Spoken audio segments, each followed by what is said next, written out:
Stephen A. Smith was on his phone playing solitaire during game 4 of the NBA Finals last night. And I think this is a rather huge deal considering what Stephen A. Smith's job is, and that is to watch basketball and comment on basketball. And not only is that his job, but he's there at the game as ESPN is the rights holder for the NBA Finals, and he's on the pregame, the halftime show, and the postgame for ESPN doing the panel. So I want to catch you up on how we got here and why I think this is a rather huge deal and should be a big deal in media circles and to the average sports fan that is watching ESPN for their coverage of the NBA. To catch you up on the full thing, Pacers, Oklahoma City Thunder in the NBA Finals. Going into the game, it's 2-1 for the Indiana Pacers. Game 4 is in Indiana.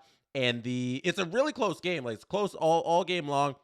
It looks like the Pacers are going to win. Eventually, the Oklahoma City Thunder, they get a lead in like late in the fourth, and they pull away a little, even though the game's really close. Great game the entire time. Like I said, ESPN has the rights to the NBA Finals, and they've put a panel there to broadcast for the games, the pregame, the halftime show, and the postgame. Stephen A. Smith is on that panel. Their number one personality on ESPN. He is paid $20 million per year to talk about sports for ESPN.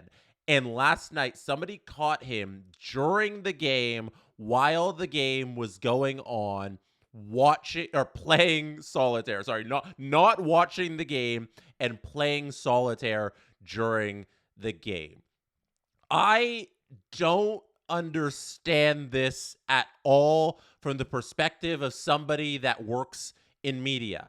I'm not even a believer of like checking Twitter that much when you're watching a game because like I like to check it during, I don't know, in between periods if I'm watching hockey or like halftime in basketball games to see replays and that sort of stuff. But all of that kind of ties into your job, right? That ties into watching the game. You get some fan reaction. And when I'm at games, actually, when I sit in the press box for Leafs games, I'm on Twitter the whole time because I'm trying to tweet out clips from the game for the people that follow me on Twitter and follow along with the story. I try and give updates and all that stuff. So there's times to go on your phone is kind of what I'm getting at here as a media personality when you're at a sporting event.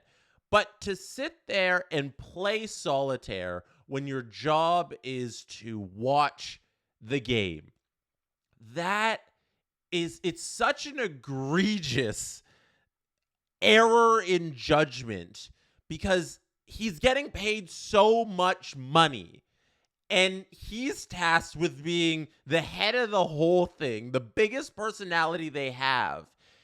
And the game can't keep his attention for the 2.5 hours that a basketball game is on. And it's not like he did this during a timeout or a commercial break.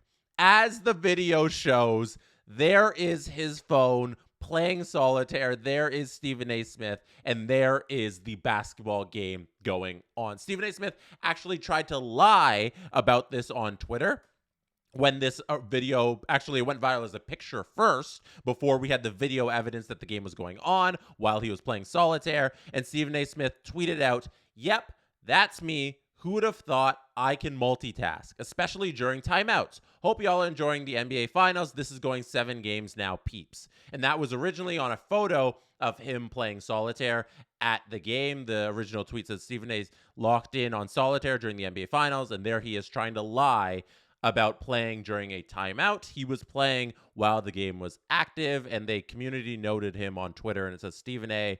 was on solitaire on his phone while the game was being played. So there he is trying to lie on Twitter about what actually happened. And then the jokes continued from Stephen A. Smith, who followed up the tweet with a photo of solitaire, and then underneath is a picture-in-picture of the game there. So I assume on Monday, when Stephen A. Smith does his YouTube show, The Stephen A. Smith Show, or on First Take on ESPN, he will address what happened here. But no matter what he says, because Stephen A. Smith is a wordsmith, this is what he does. He spins his words and he talks for a living. He is going to find a way to spin this into some good way for Stephen A. Smith. But we shouldn't believe whatever words he has to say unless it is a complete apology for doing this to the game of basketball and to basketball fans and to fans of sports who watch ESPN.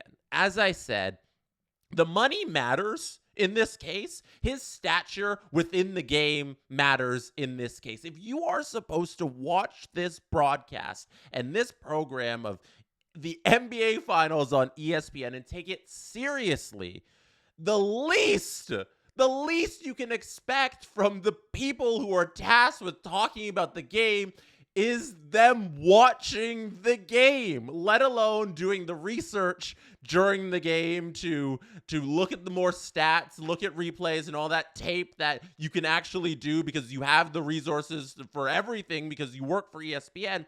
Forget even going above and beyond your job description, which I believe that's the bare minimum of your job description is to watch the game and do the extra work. But like the minimum is simply watch it. Sit there and watch it. And he couldn't do that. And I'm so happy that it's been caught and exposed because hopefully this now motivates him to like watch the games and lock in on the games and the action that is going on, because I assume this is not the first time he's done this and he's not going anywhere. That's the sad thing about this reality is Stephen A. Smith will be sticking around here as a media personality on ESPN talking about these games, talking about games 5, 6, and 7 if it does go 7 like he said. He will be there, and I hope now because of this we all get better broadcasts, but this is an embarrassment for ESPN that the guy you have paid all of that money to talk about the games cannot even sit there and watch the games. And frankly, anybody who is watching that like I was, it feels like a slap in the face, because if I'm supposed to sit here and take your analysis seriously, I would assume that you have seen what happened. And there's ways you can get around that. Obviously, whatever happened there during the game, that those little moments that he missed while he's looking down at his solitaire, like he can catch up and he knows the narrative that he wants to spin and what he wants to talk about. But like that's not enough. It's not enough to just have your hot take and just throw out your baseline takes of, you know, Halliburton needs to step up or Siakam needs to step up or whatever you want to say that's like very baseline basketball knowledge.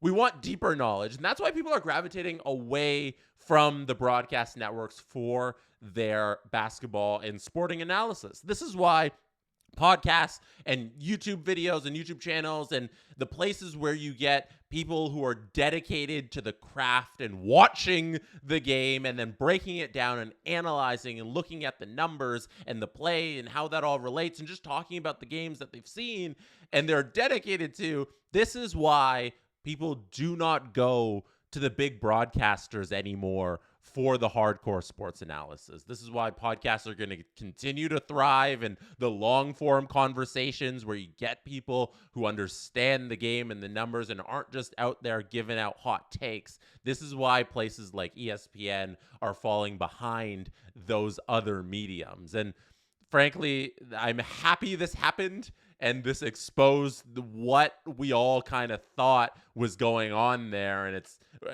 there, I mean, Stephen A. Smith and that corner of broadcasting. And it's just a lot of hot takery and a lot of baseline knowledge. So that's it for me right now. That's what I want to get out there and talk about right now, because this went viral last night and I had to share my thoughts on that. Thank you for being here. You could have been anywhere in the world, chose to be listening or watching right now, and I appreciate you for that.